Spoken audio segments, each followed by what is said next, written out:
Hi, welcome to my channel.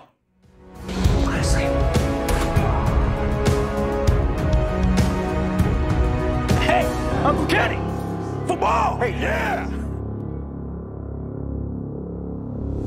If you're new here, my name is Cedric. I'm an actor, a filmmaker, a screenwriter, and a YouTube reactor. And if you're not new here, it might feel like you're a little bit new here. Things are slowing down on my channel a little bit as work is picking up, as I'm planning a move, as I've got a lot of things happening this summer. I posted about it a couple weeks ago while I was out in Missouri directing a play. I want to be forthright with that so none of you are sitting there wondering what's going on. Things are just slowing down a little bit right now on the channel. Doesn't mean I'm going to stop posting. I've got to figure out which things are going to take priority in which field of what I'm doing.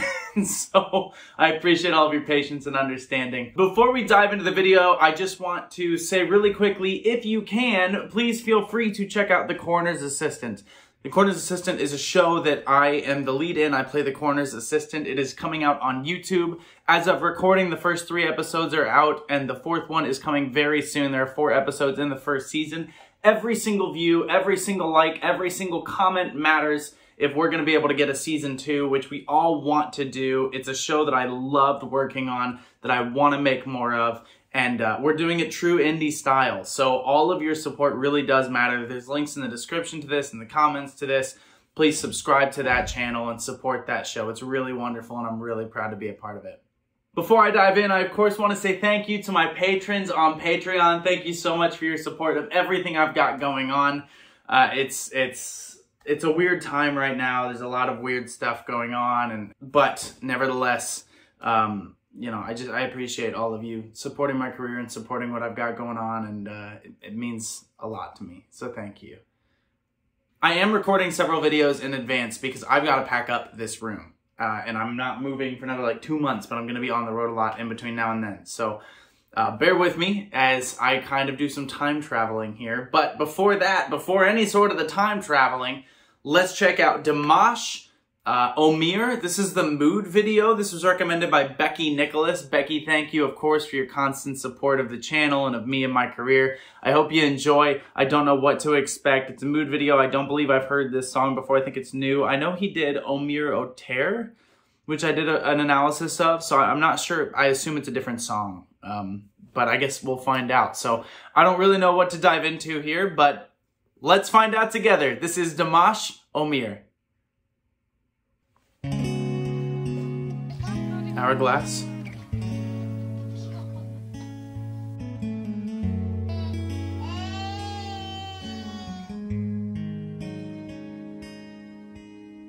Өмір күндер менен күндер жалғасқан, өмір мұң менен шаттық алмасқан, сағым болып қалған өмір, сүйіктетіп сүюді үйреткен көңіл, қолас еткеден еліктен сарлары көп. Yeah, how cool is this, right? So again, mood videos, there's a lot that visually that's trying to tell us what the mood is. Notice how we're emphasizing a lot of green and red in the colors. Those colors kind of clash. It's very Hitchcock. But in color theory, those exist in opposition to each other, which means they're really cool to see on screen. One of my favorite color combos is green and pink, just kind of punching at each other on screen. And so we have this sort of green, there's the deeper green that we saw where it's sort of this wellspring of emotion. There's sort of a healing feeling to that. Something very deep, something very emotional that exists within that. And then this red isn't an aggressive red. It's just, they lean toward pastel, and with the color on him, that more orange writing that's covering him, this the words that are kind of tattooing onto his skin through the projections, it's allowing a silhouette of him while these colors, these memories play literally behind him, but the colors evoke those feelings of the memories and of the energies behind him as well. when we're cutting to these, I love home videos. I love seeing videos, especially of performers when they're young, when they're first just starting out. He's standing there behind the mic. He's holding, you know, all these instruments for the first time. He's with his, I assume, his parents. Acknowledging where he's come from and how all of that's led to where he is now. And the complexity of emotion that comes with that, right? Even if we think back on purely happy memories, that doesn't mean that the feeling that they evoke is pure happiness. Nostalgia is a difficult emotion to define and to describe. And it's playing really, really well throughout this. So this whole him like reaching out and grabbing these memories, almost being silhouetted against them as they're playing. Look at how the colors that are playing on him as he's seeing the memories. Look at how then the home videos and everything that we're seeing are then color graded to kind of pull that color into it, so that it's almost more of a matching feeling as we go from shot to shot. There's a narrative flow within the design of the whole thing. We're also going a lot of kind of shoulder mount, the camera's kind of moving a lot as we're going around him in this space, which also helps this idea of emotion, of memory, of living in the space. And it allows us to hear this really nice light vocal. Now he's a little bit higher, but when he started it was low. It had some groundedness to it. But there's texture that he's adding onto it, which really lets us feel the weight of the life that he's reflecting back on. Even at his not very old age, young people have still lived a life. And so he's living that life back for us now and letting us glimpse what that was. We all know where he's at now and what he's doing now, but he's letting us kind of step into that journey here. And I think that that's very powerful. Oh, cool.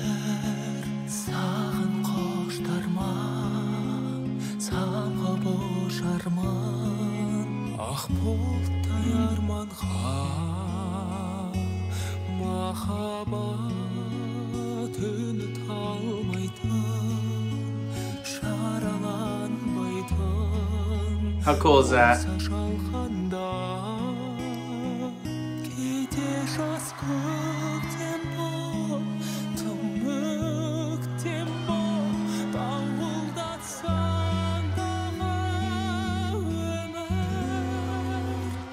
Even hear the difference in approach there when he went the da, da, da.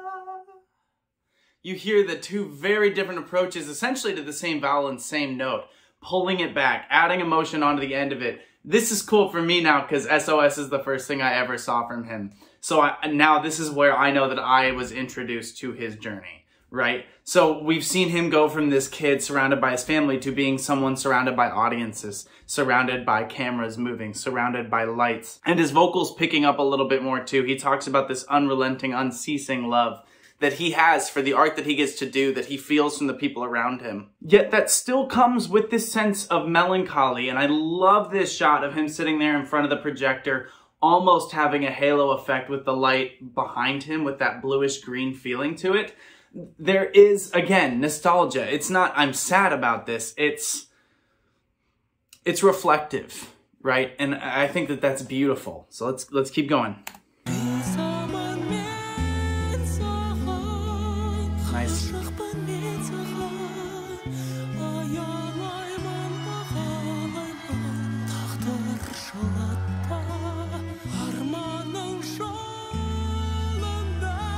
Right, the chest, right.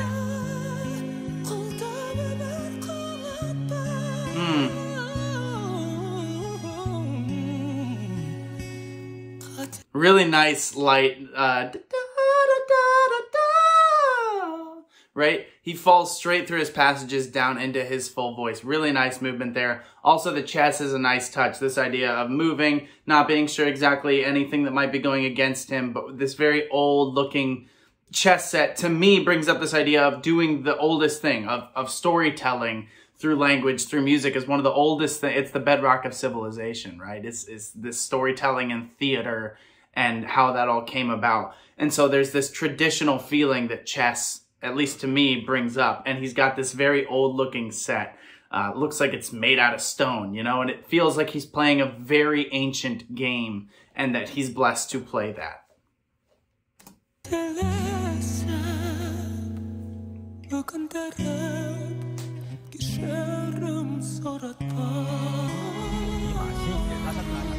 Beautiful light voice there. Dimash Kudaibergen. Dimash, please welcome Dimash. Now we've got some percussion.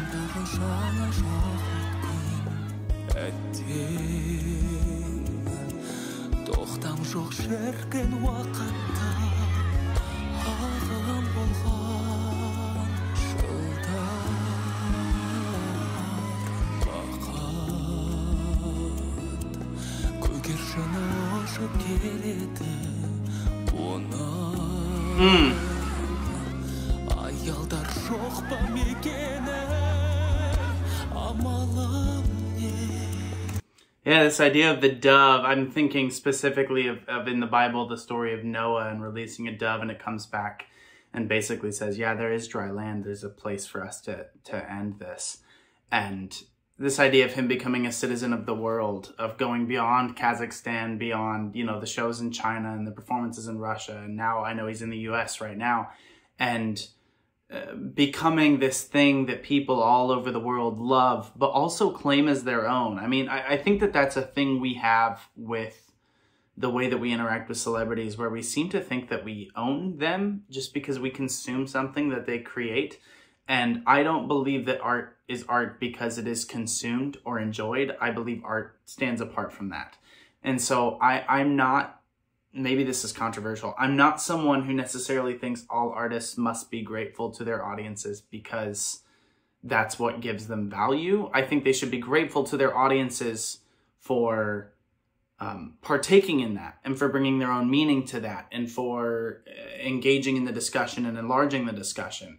But the art itself and the artists themselves hold value outside of that as well, simply for creating, if that makes sense. And that gets into a whole other conversation and a whole other YouTube video. But Dimash very much embodies that, well, you know, that feeling of the give and take of, I have my meaning. You think about Story of One Sky and a couple of the other pieces that I've just absolutely loved over my journey of discovery with him. I have brought my own meaning to those things, and then he has had his meaning to it. And even with Story of One Sky, I got to talk to Dmitry Volmer, the DP of that video, the cinematographer, who told me the meaning he was bringing to it. And then there's the meaning all of you brought to that in the comments, and where we all meet on those points, those you know, that Venn diagram, that huge Venn diagram, all of that is part of that experience. But there's also the Dimash who watches it on screen and knows what he was trying to say and do with it. So there's so many layers to that. And I appreciate him peeling it back and letting us, you know, sit in this room where it's all being projected in front of him and live through that with him. We're adding the percussion. He's going a little bit more light, a little bit more of a flowing feeling to it, as now we're seeing him in airports with people cheering and, you know, signing his name on red carpets and everything like that. There's this sense of it moving a little bit faster, of it being a little bit more of a flow to it.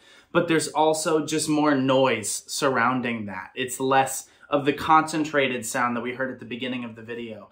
And I think that that is really, really concise storytelling, and it's some really beautiful work on his part. And the vocal's just gorgeous. It's reflective, it's meditative, it's not growing too fast, but it's not staying even either. There's a lot of rise and fall and just emotional depth and complexity to the piece as he's going through it, and it's very, very powerful.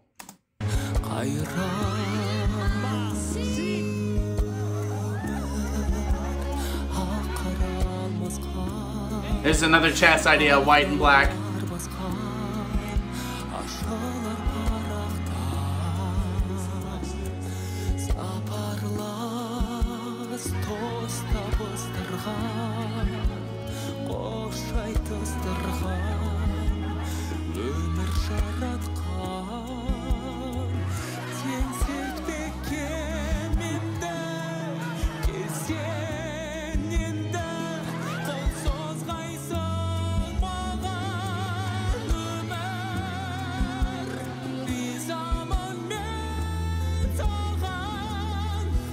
Did you notice there with the light behind him as it was shooting through, it almost feels like a lens flare, like a sunset. Not that he's saying goodbye to all this, but now we're seeing him in Times Square, a place that I'm very familiar with. I live about an hour and a half from it, and There's a good chance I'll be moving quite closer to it this summer. So, you know, now we're seeing him in Times Square. This is the peak of visibility, right? Times Square, New York City. New York City. Well, this is the peak of being known, of being seen, and it's a whole billboard that's just him right beside Wicked. That's a big deal. So there's a real feeling of it getting bigger, of being larger, of going beyond what he expected, what feels real. And I think it's very powerful to see him surrounded by crowds, surrounded by people, on billboards, filling Times Square. And then we cut back to him in a room with a projector and this beautiful light shooting behind him and just sort of keying the side of his head. And there's this really intimate feeling of vulnerability that has. And I think that that's really compelling. Let's finish this.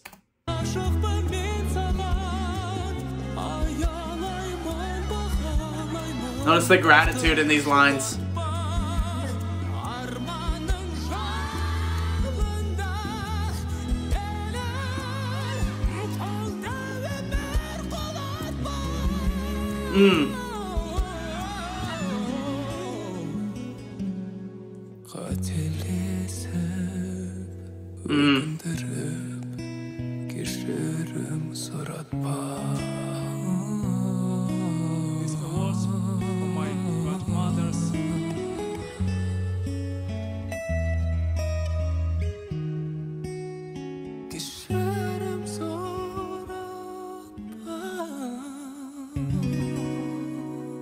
That hourglass still going. And how beautiful is that? Almost feels like a thunderstorm at the end. Yeah, that's so beautiful, isn't it? This, especially him saying, "Do not test me or for forgiveness, or do not ask me for forgiveness," whatever that line was, as he's meeting Pope Francis. And I think of the Lord's Prayer and lead us not into temptation, but deliver us from evil. Or as Pope Francis changed it, I believe, save us from temptation. I'm Lutheran, so I'm not entirely sure. But there's always a spirituality to Dimash's work, and he's a very wise philosophical person who really enjoys, with all of his work, bridging different religions and philosophies and theologies and ways of thinking about the world and seeing other people. And all of that kind of comes together in this universe as we see his transformation from a little boy sitting on a chair next to an instrument he can barely even comprehend the size of, to a career that he can barely comprehend the size of. And that's just beautiful imagery to get to see. And I feel like I've just walked through his childhood home, right? I mean, I feel like I was just allowed this very intimate glimpse into...